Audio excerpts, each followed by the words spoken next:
Hello दोस्तों, हमारे इस यूट्यूब चैनल पर आपका वापस से स्वागत है। अगर आप चैनल पर नए हो तो चैनल को लाइक करें और सब्सक्राइब करें और ज़्यादा से ज़्यादा लोगों के पास शेयर करें। मेरे टेलीग्राम और ट्विटर को फॉलो करने के लिए वीडियो के नीचे डिस्क्रिप्शन में एक लिंक दिया गया है, उस लिंक पे आप क्लिक करके हमारे टेलीग्राम और ट्विटर को फॉलो कर सकते हो।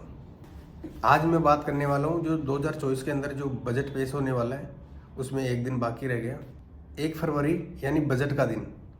इस वीडियो में आपको ये बताऊंगा कि इस बार के बजट में कौन कौन सी अपेक्षा पूरी हो सकती है, कौन कौन से ऐसे सेक्टर हैं जो बजट को आने के बाद में अच्छा परफॉर्मेंस कर सकते हैं। तो चलिए इस वीडियो को शुरू करते हैं। तो सबसे पहले ये समझ लीजिए, इस बार का जो बजट है ना तो वो कुछ अलग है। वो अलग इसलिए है क्योंकि 2024 में जनरल इलेक्शन है, तो इस साल इलेक्शन होना है तो गवर्नमेंट एक साथ बजट पेश नहीं कर सकती क्योंकि इलेक्शन में ज़्यादा टाइम नहीं है, दो महीने के करीबन है, तो इतना पूरा बजट पेश नहीं कर सकती, आपको पता है। तो सबको पता है कि अप्रैल मई में इलेक्शन है, ये बजट मई के महीने तक रहेगा। उसके बाद में जो भी गवर्नमेंट आएगी, जो भी गवर्नमेंट जीत के आएगी, वो अपना फुल फ्लेश बजट पेश करेगी। तो ये बजट एक शॉर्ट टाइम के लिए है, इसमें आपको किसी भी सेक्टर में ज़्यादा प्रभाव नहीं पड़ेगा। लेकिन इस बजट से गवर्नमेंट के इंटेंट को जरूर समझ सकते हैं। तो चलिए समझते हैं इस बार के बजट से कौन से सेक्टर को ग्रोथ मिल सकती है। तो अगर पिछले 10 साल की बात करें तो एक ऐसा सेक्टर है जिसमें गवर्नमेंट की तरफ से बहुत ज़्यादा बूस्ट मिला है, वो है इंफ्रास्ट्रक्चर। जो इंफ्रास्ट्रक्चर सेक्टर है ना, वो आपने देखा ही होगा कि सेंट्रल गवर्नमेंट ने बहुत सारे मेजर इंफ्रास्ट्रक्चर डेवलपमेंट में फोकस किया है। फिर चाहे वो रोड कनेक्टिविटी हो, जिसमें 53,000 किलोमीटर नेशनल हाईवे बने, जिससे इंडिया ने रोड ग्रामीण क्षेत्र से लेकर शहरी क्षेत्र तक बहुत कुछ अचीव किया है।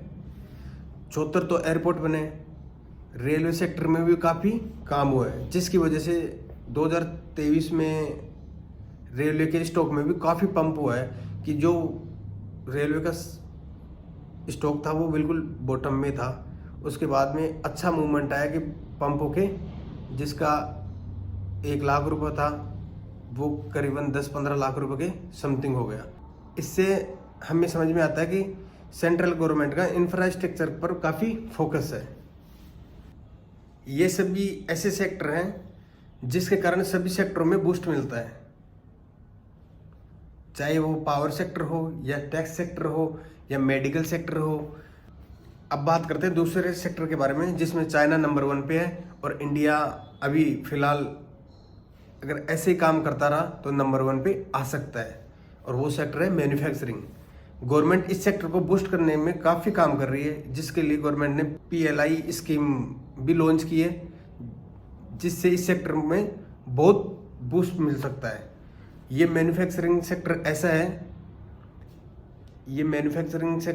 है ना कि ये अकेला ही सभी सेक्टरों से बहुत बड़ा है।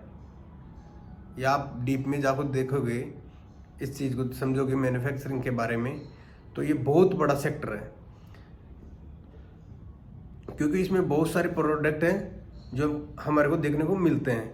जैसे सीमेंट भी इसी में आता है, स्टील भी इसी मैन्युफैक्चर में आता है, और EV व्हीकल होते हैं और सेमीकंडक्टर भी होते हैं। तो ये सभी मैन्युफैक्चर के अंडर में आते हैं। इंडियन गवर्नमेंट अभी ये चाह रही है कि इन सेक्टरों को आगे बढ़ाया जाए, तो आप इन सेक्टरों को अभी फेवरेट लिस्ट में ज़रूर रखें, जिससे आपको इन्वेस्ट करो तो कोई भी सेक्टर में आप इन्वेस्ट करो तो आपको एक अच्छा लाभ मिल सके, कि आपको फ़ायदा हो सके। तो अब जो तीसरा सेक्टर है उसकी हाल ही में बात हो रही है, वो है power and renewable energy. Power एक ऐसा सेक्टर है जिसमें पिछले कुछ सालों में लोगों को अच्छे रिटर्न दिए हैं। जैसे आप टाटा पावर को देख लो, अडानी पावर को देख लो, इन सेक्टरों में गवर्नमेंट अच्छा काम कर रही है। थोड़े दिन पहले प्राइम मिनिस्टर ने प्रधानमंत्री सूर्यदेव योजना को लॉन्च किया है, जिसमें 2026 तक 1 करोड़ सोलर पैनल इंस्टॉल किए जाएंगे, क्योंकि सोलर एनर्जी और ग्रीन एनर्जी का इम्पोर्टेंट सोर्स है और प्राइम मिनिस्टर के इस अनाउंसमेंट के बाद लगता है कि इस बजट में इस सेक्टर को भी अच्छा बूस्ट देखने को मिल सकता है। ये सेक्टर तो मैंने बता ही दिए हैं, लेकिन इसके अलावा भी बहुत सारे सेक्टर हैं जिनको गवर्नमेंट बूस्ट दे सकती है। ओवरऑल इंडिया की इकोनॉमी की बात करते हैं, क्योंकि जैसे इंडिया की जो इकोनॉमी आगे बढ़ेगी वैसे ही स्टॉक मार्केट और भी तेजी से ग्रो करेंगे। बहुत सारे लोगों का एक ही सवाल होता है, एक ही क्वेश्चन होता है कि बजट के दिन ट्रेड लेना है तो कौन सी ट्रेड ले। तो मैं आपको बताता हूँ, उस दिन इंडिया के मार्केटों में काफ़ी उतार चढ़ाव रहेगा, तो केयरफुल होकर ट्रेड करनी है। और डेटा आने के बाद में मार्केट का पता चलेगा कि मार्केट क्या रिएक्ट करता है।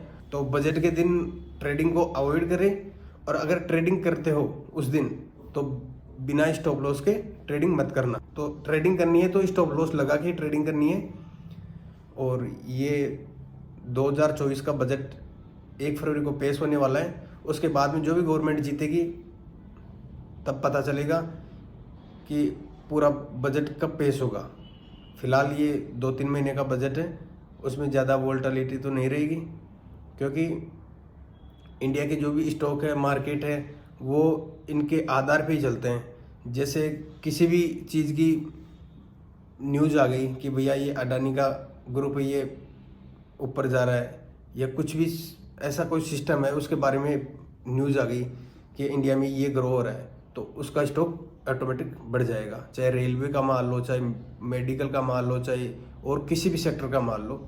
मैं कोई इम्पोर्टेंट एक सेक्टर नहीं बता रहा, पर ये 2-3 सेक्टर आपको मैंने बताए हैं, वो इतने बेस्ट हैं कि अगर आप इनमें इन्वेस्ट करोगे तो आने वाले समय में बहुत कुछ आपको फ़ायदा मिलेगा।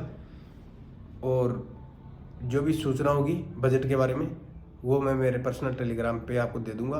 ये वीडियो केवल इंडिया के लोगों के लिए है, ग्लोबल मार्केट के लोगों के लिए नहीं है, क्योंकि इंडिया का जो बजट है वो इंडिया के लोगों के लिए सीमित है, बाहर के लोगों पे कोई प्रभाव नहीं पड़ता इस पर। तो आई होप इस वीडियो में जो भी जानकारी मैंने बताई है वो आपको समझ में आ गई होगी। तो अगर आप चैनल पर नए हो तो चैनल को लाइक करें, सब्सक्राइब करें और ज़्यादा से ज़्यादा लोगों के पास शेयर करें। तो आज के लिए बस इतना ही, मिलते हैं नेक्स्ट वीडियो में। Thank you, thanks a lot.